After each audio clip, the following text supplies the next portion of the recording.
In the spirit of Halloween, paranormal or not, what is the scariest, creepiest or most unsettling experience of your life? In February of this year, my mother took her own life. When home health found her, they called the police, who called in ambulances, and when she was pronounced dead, they called in medical examiners as well as detective officers because they have to rule out murder when something like this happens. Long story short, they ruled it a suicide, but no one found a note. I remember even telling police she had to have been murdered, because my mom wouldn't have left without an explanation. I refused to believe my mom wouldn't leave me a note, something. Especially because she loved writing, calligraphy, reading, etc. I had extreme closure issues due to this. Fast forward a few days, and I'm with my foster family on our way to get valuables out of her apartment. I wasn't going to go in, just too intense to be where my mother ended her life, but something felt like a psychical pull, reeling me into her apartment. Once in, I went into her bedroom, without any thought, and felt an urge to lift up a sheet my foster mother had laid over the blood stain. I don't remember actively thinking go into the apartment, go into her bedroom, lift up the sheet. I just did it. Like I was a puppet being walked by strings. I lifted up the sheet, and there was my mother's note. I never have been one to believe in the paranormal, but I really believe my mother wanted me, not police, not medical examiners, not anyone else, to find her note. Somehow, my mother put the note there for me to find. I will never have any other reason as to why 7+ people, including professionals, were unable to find her note, but I find it within seconds of walking in the apartment.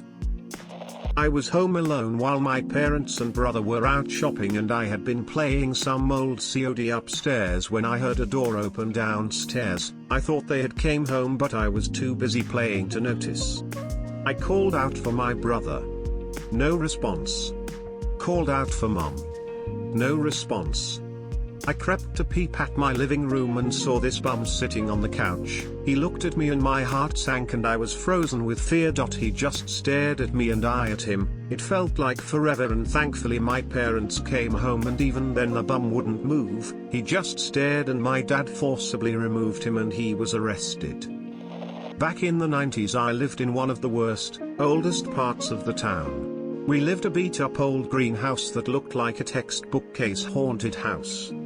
So, besides a overall feeling of unwelcome everyone felt coming into the house, it wasn't uncommon to hear footsteps, someone knocking on the back door, ect.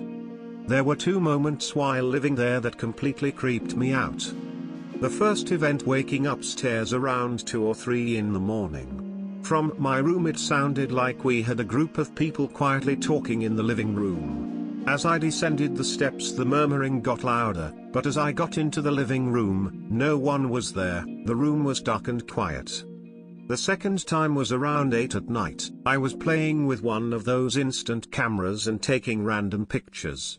In the kitchen I took a picture I'll remember for the rest of my life. Floating about a half a foot above the kitchen floor in front of the sinks was a large, dense shadow. You could easily see what could have been arms, legs, a torso and a head. When I showed my parents, my stepfather threw a fit. He insisted it was just a shadow, or reflection or something bad with the film. He then yelled at me for wasting film and took the picture away. Never saw it again. It wasn't until my early 30s my mother told me someone had actually been murdered in that house back in the 70s. I was a passenger in a car going down a very long, dark stretch of California desert road around 2 a.m., when out of the corner of my eye I spotted something just outside of the edge of the headlights in the sand on the side of the road. I tried to focus as hard as I could on seeing what it was, as it was incredibly large, and matching our 55 miles per hour pace. The best I could tell, it was approximately the size of a horse, but ran and looked very much like a dog in the dim lighting. We slowed down a little to get it to step into the headlights, where it promptly twisted around, stopped for a second and bolted into the desert to never be seen again. I have no idea what I saw, but the driver saw it too, and we just refer to it as the horse-sized dog. Makes me not like the desert much. This took place the summer I was a camp counselor. The camp is legitimately in the middle of nowhere, and incredibly isolated. There's also little to no cell service, so telling campers that phones weren't allowed was a non-issue, since phones were basically useless, and surrounded by forest. As a counselor, I was there all summer, and often spent the nights before sessions started alone in my cabin. Several times, I heard footsteps in my cabin when I was there alone, and twice, while I was reading, the shower started by itself. I could have easily dismissed that, if it weren't for the fact that the shower in question was one that was incredibly hard to turn on. Seriously, the shower knob did not want to turn. I didn't tell any of my campers, until senior session rolled around. I was working at the canteen when one of my campers ran up.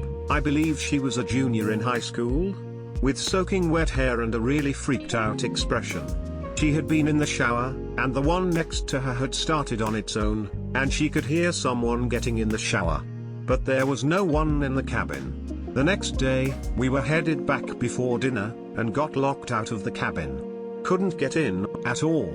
It was just a really weird experience all summer, and I wasn't in one of the haunted cabins. I was a young teen raised in small towns. I wasn't incredibly masculine, just a tall, skinny, marshmallowy kid. I went to see a concert in a nearby city. My parents knew the show would be late, so I was told to step outside when the last band went on and call them. I had been waiting for a long time to see this band, and my obligation for a phone call went forgotten. As the show ended, I stepped outside to call and wait for them. Me and a group of friends I'd met up with crossed the street, walked down the road to a souvlaki stand to wait. As my friends were picked up and left, I sat on a bench or a curb waiting for them, called my parents who lived 30 minutes away, when a car slowed to a halt on the road beside me. The drivers looked haggard and disgusting, the presumed husband in the driver's seat, left hand on the right side of the wheel, shooting a look at me just as depraved as his wife in the passenger seat was. They gave me a strange sounding greeting, but I shrugged them off and looked away. I stood up and proceeded to walk down the road toward the venue I'd been at, but it was on the other side of the street. The distance from it made me uncomfortable. As I started to stand, the passenger door opened, so I started to make a light hustle toward the concert hall, and as I left, the door closed and the car started to keep pace with me, creepy smiles all along. I don't know how they weren't impeding traffic, as I recall them stopping as I turned to look at them a couple times. Shaken, I asked them what the hell their problems are, only to be met with a more satisfied grin. Luckily, a van closer to the hall honked its horn, and I recognized one of my friends leaning out the window, waving to me. I was visibly disturbed, and they were able to recognize it. As I started walking to the van, the smiles in the car turned to vitriolic grimaces as they started to accelerate. There was an abandoned factory across from my junior high. The last couple years of high school, some friends and I started climbing the ladder on the outside to the roof to smoke and hang out. With all the doors and windows boarded up, we never actually went in until we found the air shafts up there. My friends slipped in and climbed down a huge stack of desks to the floor. They didn't even make it out of the first room when they found a baseball bat with wads of thick wire duct taped to the end to make a bludgeon. They picked it up and started goofing off when we heard footsteps and things being moved around in the next room. With it being 11 at night in an abandoned factory, we got the fuck out as fast as we could. My friend still has the bludgeon, but that's not even the creepiest part. Later on, we asked one of the friend's dads about the factory and he knew exactly what we were talking about. He had to go in there one time to survey for the city and walked into one of the open rooms with some fucky shit. In the middle of the floor was a deer carcass laid out on a pentagram and candles all around. Candles that were still smoking like they were just blown out.